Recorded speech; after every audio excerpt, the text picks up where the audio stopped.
Урматтуу мекендештер, биз 4-октябрда шайлоодон чоң сабак алышыбыз керек болчу. Анын кесип эмне болду? Биринчиден, оппозициялык көз караштагы партиялар кысым болгон. Экинчиден, чыныгы атаандаштык болгон эмес. Үчүнчүдөн, бийлик бирекелеп үч киши иштеген. Мына ошол кайталанып атат. Бүгүн оппозициялык көз караштагы президенттикке талапкерлер түздөн түз кысым. Биринчиден, Бектур Асановдун соту күндөн күнгө атайын созулуп атат. Экинчи, Курсан Асановго үй камагына алып коюшту, чыгарган жок. Үчүнчүдөн, Мадумаровго карата генералдык прокуратура билдирүү жасады.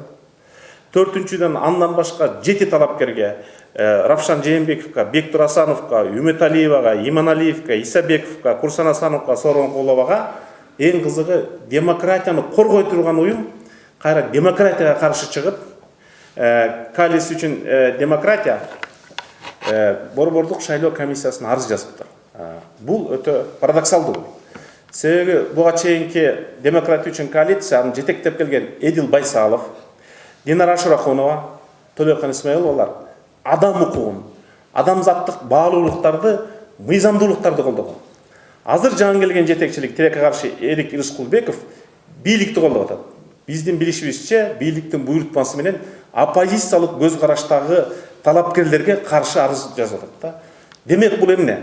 Бул 10 январдагы өтө турган шайлоонун тазалыгына күмөн жаратты. Уважаемые соотечественники, легитимность будущей президентской кампании, которая состоится 10 января, остается под большим сомнением. Во-первых, идет давление со стороны судебных органов власти на кандидатов Курсана Асанова, на кандидата Бектура Асанова. Генеральная прокуратура, к сожалению, написала заявление на имя другого кандидата, Адаха Мадумарова. Что касается других кандидатов, вместо того, чтобы защищать права граждан, общечеловеческие ценности, коалиция за демократию, Эрик Рыскулбеков во главе, они написали жалобы, наоборот, на оппозиционных кандидатов. Это вызывает большие сомнения в легитимности будущей выборной кампании.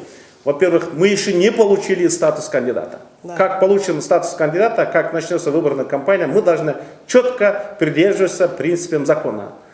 Мы пока только подали заявление. То есть на информационном пространстве каждый из них, который претендует на пост президента, имеет право давать пресс-конференции, брифинги, встречаться с журналистами, давать интервью. То есть и здесь никаких нарушений нет.